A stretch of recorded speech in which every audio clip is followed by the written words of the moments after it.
Hello and welcome to another masterclass with the Modern Conducting Academy. I'm Dr. Jacqueline Normandy, the founder, and tonight we are here with Elizabeth Saunders, who is going to teach us about breath support, what it is and what it is not. With that, I'll turn it over to Elizabeth. Thank you very much. So we're going to get right to it. So first of all, as Jacqueline said, in talking about what breath support is, I think it is very important to say at the get-go what it is not. So I'll start with saying it is not a pressurizing of the breath against the vocal folds. So very commonly when we are told, whether a voice teacher says or a conductor of a choir or something says, support more. If we're not given information, detailed information, what we generally have a tendency to do is press up, do something like this, that then pushes breath pressure against the vocal folds. An example I like to use for this is, it's like a water fountain when you're blowing up like this, and there's a ball sort of, at the top of the water that's blowing around. This can be this kind of feeling in the throat. That is not what we want.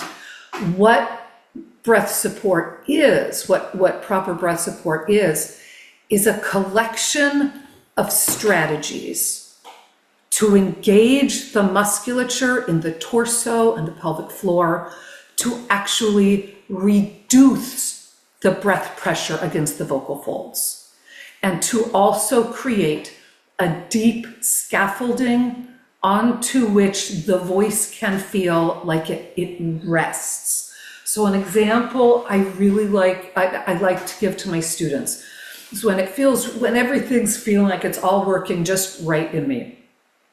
It's as if imagine an ocean, okay? Imagine you're opening that rib cage. Everything is opening up, the back is opening, and you're imagining that the breath is this wide open ocean like this, and your voice is like a little buoy or a little tugboat just resting on top of it, okay? It's just like it's leaning on it. It's nothing is pushing, it's gently resting down like this. And all we need to do to create sound, we do not need to feel like we are sending breath over the cords. All we need to do is displace, just like that ocean going like this. All we need to do is displace that air a little bit. And a couple of the things I'm going to have you do, and I'm gonna share with you tonight, are things that can help you get that sensation of just engaging the musculature in the torso and pelvic floor so that you get a sense of that air just hovering and not blowing up and through, okay? So what I aim to give you tonight is information that will not just provide you with some widely accepted strategies for voice support across multiple genres, because depending on what genre of music someone is singing, there might be little different tweaks that they want to do with their support. But to also give each of you a vantage point to come from, so that when you learn more or possibly differing ideas regarding breath support, you can ascertain whether they are worthy for you as an individual to employ. Because each of our bodies is different, with different anatomical and physiological imbalances. None of us is put together perfectly symmetrical or perfectly organized in order to have our bodies behave with great ease. So as a result of this, of what I'm going to share with you, as you continue your journey with your voices or with your students' voices or the singers in your choirs, you will likely come across a lot of different experts claiming that a lot of different strategies are the right way to do it. And some of these strategies will either directly contradict each other or seem to contradict each other, seem to. Sometimes it's just a balancing act, or I say all of the time with support, we're doing a balancing act. I would say that it often doesn't feel like everything, how can I put it? Support needs to be very dynamic and a constant balancing and counterbalancing. It's not oh, I'm doing this and I'm grabbing a hold of everything and pressing things out. It's a monitoring of the breath pressure and a monitoring of how we need to adjust the balance of tensions and releases in our body, in the rib cage and the torso and the pelvic floor, in order to keep the breath pressure pulled away and to have the voice be energized. So before we even get to that, it's especially important to me that you come from the right mindset as you journey to develop your voices or work with members of your choirs and choruses. And so before we get to these exercises, I'm going to start first with a short primer on fascia and something called biotensegrity. So our fascia is, it surrounds all of our muscles and our organs. Fascia really is what holds us together inside of our skin, within, inside the bounds of our skin. Fascia is, and it is all interconnected. I highly encourage anyone watching this to go to YouTube, learn about fascia and singing, learn about fascia, spelled Fascia. If you imagine a chicken leg or chicken thigh, and you see the groups of muscles, and they're all surrounded by a sort of a membrane, and you see the groups, that membrane is fascia. Now, to give you an idea of how fascia behaves and why I'm spending this time talking about it when you signed on to learn about singing support. If you understand how fascia behaves, it can really help you make better decisions in terms of the conversations you have with your body when it is rejecting the thing you're trying to do with it. When you feel, and we are, as singers, we are constantly coming up against this, right? We have tensions we don't want to have. We try to counteract them, and then we feel something else grab. Well, and people can often feel like, oh, I get so frustrated because this is what happens. I try to do this. It's like playing whack-a-mole, Well, this is a natural part of the way we're built. And I think it's very helpful to understand this at the get-go, because then we can make more wise choices when we feel these restrictions. So I have in front of me here a gummy worm, okay? So gummy worms are made from gelatin, right? Gelatin is made from collagen. And collagen is most of what makes up our fascia. Fascia is non-Newtonian. What that means is, if you didn't have it in a science class, is if it's not under pressure, you can put, like non-Newtonian fluid, you can pour, non-Newtonian fluids, you can pour out of a pitcher, okay? When not under pressure, they behave like a fluid. But when under pressure, when under tension, say you have there's what's it called? There's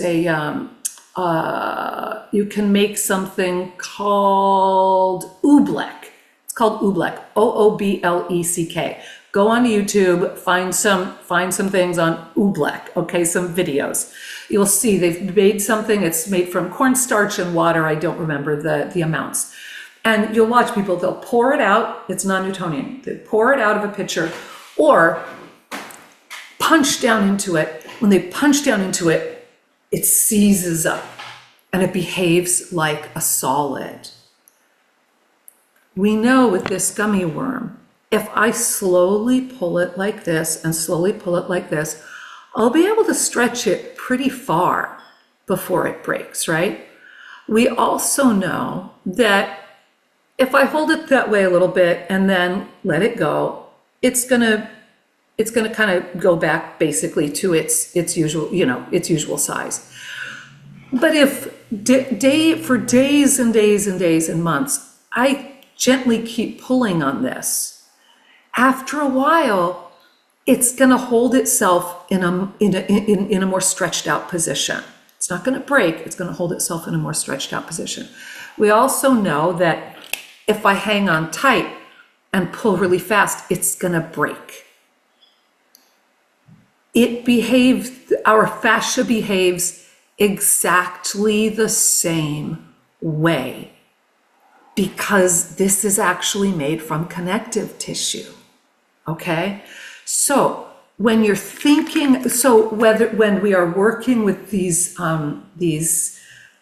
breathing exercises that are by design going to be getting your body to open up more and to sort of engage the musculature more and find stretches, and you're going to feel parts of your body seize up in response to this. Oh, and I need to also toss in here, getting back to biotensegrity. Biotensegrity, it views all soft tissues, muscles, tendons, and fascia, as being connected to create a single integrated network of tensions throughout the body. Unlike the traditional lever system model that was really how people saw things for I don't know, hundreds of years probably. Biotensegrity emphasizes that the body functions as a holistic whole, where a change in one area affects the entire system. Our fascia, I'm jumping around a little bit, I apologize for that, but our fascia, you have a little idea of how our fascia behaves in our body.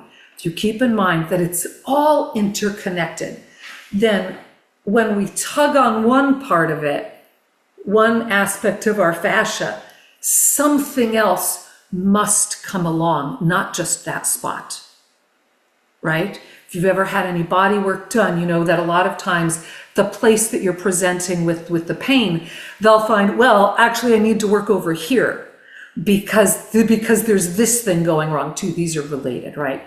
This is going on. This is why it can feel like we're playing whack-a-mole when we're trying to adjust things in our vocal technique. This is not something to get frustrated about or to try to think that, or imagine that there's something wrong with us. This is because of the fascia in our body. And fascia releases, not like muscles. Muscles, we can do this kind of deep pressure in and like that. Fascia, we need to be so gentle with our fascia.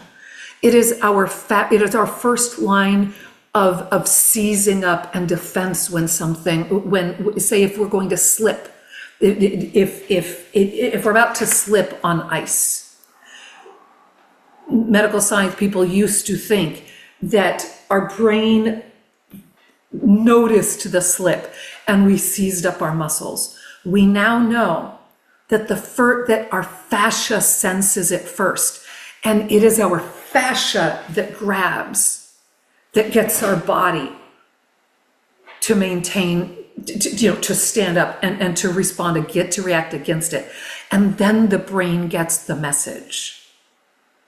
So if we think about that in terms of if we're demanding too much of ourselves, whether it's breathing support techniques or vocal technique, anything we're training our body to do, if we are being too demanding and putting too much pressure on ourselves to get it, our fascia, our nervous system and our fascia, everything's gonna seize up against it. We've all felt it, right? So it is of utmost importance that we come at our bodies in a gentle way, that we wait for the fascia, for that response, that grabbing response, to sort of have time to settle, so that we're not constantly playing this extreme version of whack-a-mole. We're still going to be playing a little version of whack-a-mole, because as we start to let go of one thing, we're going to go, oh, that was attached to this. But what we want to do is gently work with each, not force and not demand, okay? So I wanted to share that with you so that as we move into things, it's with this approach. Let's see here. So getting into what do we want our body to do? What is support? What do we want our body to do? How do we want it to behave? So I have a preference in my teaching to use the term appoggio, partly because my classical origins, classical singing origins, but also because it gets me out of my American English speaking brain. Appoggio, it means support, but it's the Italian term. It means to lean on, to lean on. If we think about, I'm sitting on this chair right now. My first thought as an English speaker when I hear the word support is I think this chair is supporting me. I'm weighing heavily on the chair. These legs underneath the chair are doing this, and there's a lot of pressure. There's pressure up, there's pressure down, right? That is not what we want. We want to find a feel of leaning. We want to find a feeling of leaning out. It may be leaning out. Some people need to feel a leaning out from the sternum.